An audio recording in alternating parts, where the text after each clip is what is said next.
মুরগির দাম ৩০ থেকে ৪০ টাকা বাড়ল। ইউক্রেনের লক্ষ্য পূরণের দ্বারপ্রান্তে শর্ত ছাড়াই সমঝোতায় রাজি পুতিন। দেশে ৫ মাসে মসুর ডাল আমদানি ৭২% বেড়েছে। ঘন কুয়াশায় ঢাকা মাওয়া এক্সপ্রেসওয়ের একাধিক স্থানে দুর্ঘটনা। সর্বশেষ থাকছে ২০২৫ সালের মধ্যেই নির্বাচন চায় বিএনপি ও বিভিন্ন দল। এতক্ষণ শুনলেন সংবাদ শিরোনাম, এবার থাকছে বিস্তারিত।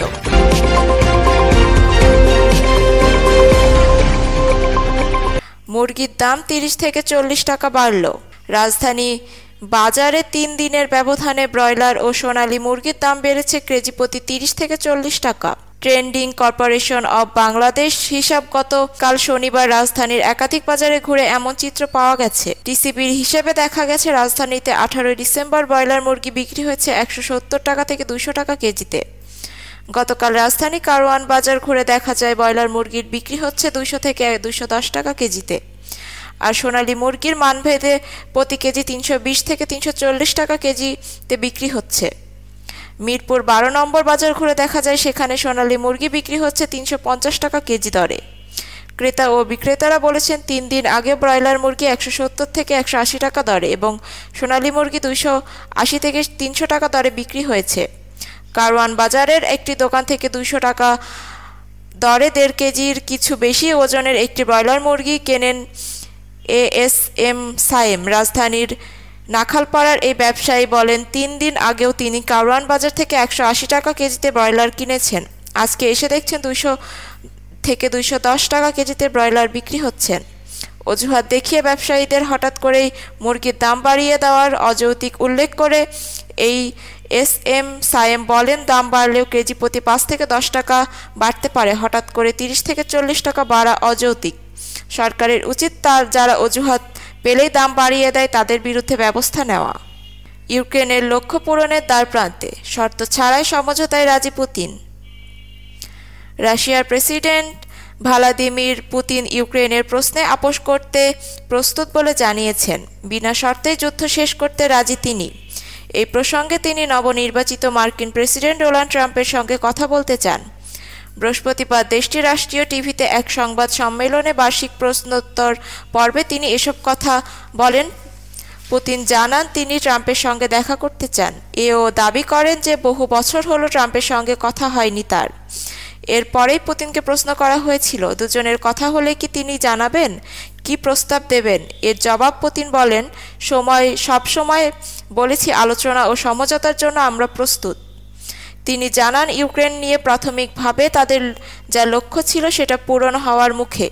পুতিনের কথায় আমার মতে যে সব ইউক্রেনীয় যুদ্ধ করতে চান সেই সংখ্যাটা শীঘ্রই ফুরিয়ে যাবে। কেউ আর যুদ্ধ করতে চাইবে না। আমরা আলোচনায় প্রস্তুত, তবে উল্টো দিকের লোকজনকে বুঝতে হবে, তাদেরকেও সমঝোতা করতে হবে। পুতিন আরও জানিয়েছেন ইউক্রেনীয় সরকারের সঙ্গে আলোচনায় বসার জন্য তিনি কোনো শর্ত রাখতে চান না। গত মাসেও তিনি বলেছেন ইউক্রেনের সঙ্গে আলোচনায় বসার আগে তিনি স্পষ্ট করে দিতে চান যে জমি তারা দখল করেছেন তাতে ছাড় হবে না। সেই সঙ্গে ইউক্রেনের ন্যাটোয় যোগ দেওয়ার উচ্চাশাও ছাড়তে হবে। দেশে ৫ মাসে মসুর ডাল আমদানি ৭২% বেড়েছে। দেশে যখন নিত্য প্রয়োজনীয় পণ্য আমদানিতে ভাটা চলছে তখন ব্যতিক্রম শুধু মসুর ডাল। পণ্যটির আমদানি ব্যাপক হারে বেড়ে গেছে। চলতি ২০২৪-২৫ অর্থবছরে প্রথম ৫ মাস জুলাই নভেম্বরের আগের অর্থবছরের একই সময়ের তুলনায় মসুর ডাল আমদানি ৭২% বৃদ্ধি পেয়েছে। জাতীয় রাজস্ব বোর্ডের এনবিআর তথ্যে দেখা যায় ডাল জাতীয় পণ্যের মধ্যে সবচেয়ে বেশি আমদানি হয় মসুর ডাল। চলতি অর্থবছরের প্রথম ৫ মাসে এই ডাল আমদানি হয়েছে ২,২০,০০০ টন, অথচ আগের ২৩-২৪ অর্থবছরে একই সময়ে আমদানি হয়েছিল ১,২৮,০০০ টন। সেই হিসেবে ৫ মাসে আমদানি বেড়েছে প্রায় ৭২%।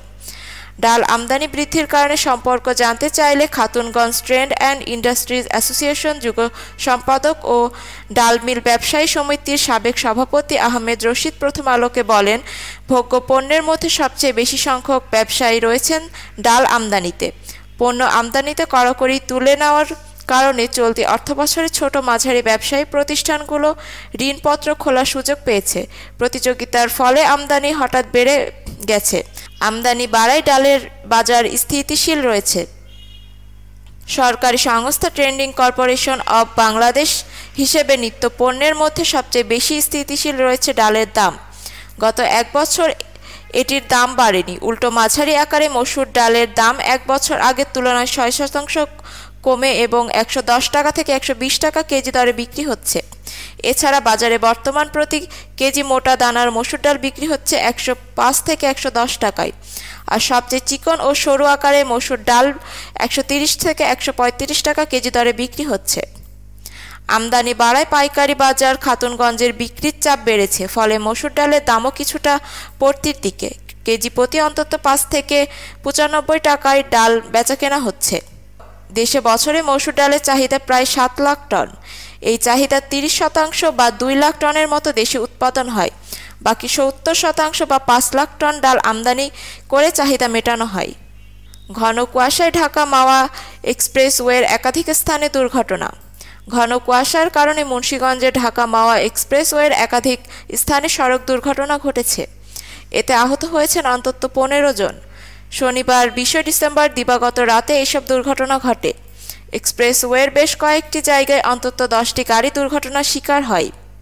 আহতদের স্থানীয় হাসপাতালে চিকিৎসা দেওয়া হয়েছে। হাইওয়ে পুলিশ জানান, ঘন কুয়াশায় ঢাকা ছিল মহাসড়ক। এতে ভোর থেকে সকাল 9টা পর্যন্ত শ্রীনগর ও সিরাজদিখান উপজেলায় এসব দুর্ঘটনা ঘটেছে। হাসারা, চালতিপাড়া, ধলেশ্বরী টোল প্লাজার কাছে একাধিক বাস, প্রাইভেট কার ও পিকআপে সংঘর্ষ হয়েছে। উদ্ধার কাজ করছে ফায়ার সার্ভিস। দুর্ঘটনার কারণে ব্যাহত হয়েছে এক্সপ্রেসওয়ে যানবাহন চলাচল। 2025-এর মধ্যেই নির্বাচন চায় বিএনপি ও বিভিন্ন দল। নির্বাচনের রোডম্যাপ বা পথন নকশার প্রশ্নে অন্তর্বর্তী সরকারের সঙ্গে বিএনপি সহ বিভিন্ন দলের একটা আস্থাহীনতা তৈরি হয়েছে।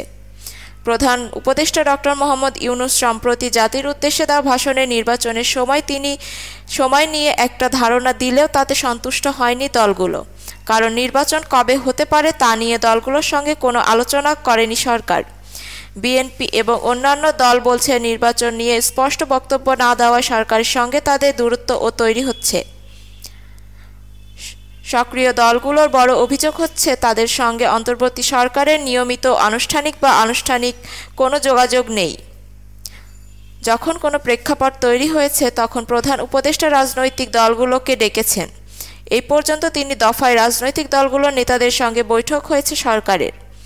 বিএনপি এর মিত্র দল এবং জোটগুলো এবং জামায়াত ইসলামীর প্রয়োজনীয় সংস্কার ও নির্বাচন নিয়ে রোডম্যাপ দাবি করে আসছে। তবে অন্তর্বর্তী সরকার বয়স 4 মাস পার হওয়ায় পর 16 ডিসেম্বর মহান বিজয় দিবস উপলক্ষে জাতির উদ্দেশ্যে ভাষণে নির্বাচনের